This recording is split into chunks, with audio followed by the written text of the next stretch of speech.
আজকে যদি জুলাই আন্দোলনটা না হতো তাহলে কি হইতো? এক নম্বর, হাসিনা ক্ষমতায় থাকতো এবং তার ২৯ সাল পর্যন্ত মেয়াদ।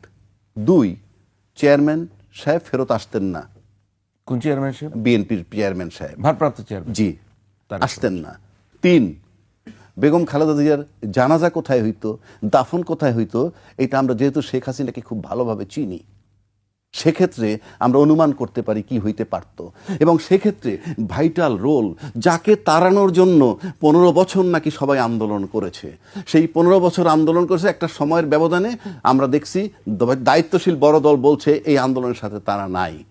ভালো কথা, নাই। তারপরেও বিএনপির বহু লোক ওখানে আন্দোলনে গেছে কেন? তারা হয়তো স্বতঃস্ফূর্ত হয়ে গেছে, অন্যায় অবিচারটা দেখে চরম মাত্রায় তারা গেছে। যাওয়ার পর যে পরিস্থিতিটা হয়েছে আজকে, কিন্তু সেই কারণে এত কিছু আপনি যা কিছু ধরেন, তাহলে ওই যে পরিস্থিতিটা হইল, সেই পরিস্থিতির কারণে কিন্তু নির্বাচন ফেব্রুয়ারিতে চলে আসলো ২৬-এ। এটা কিন্তু ওই জুলাইয়ের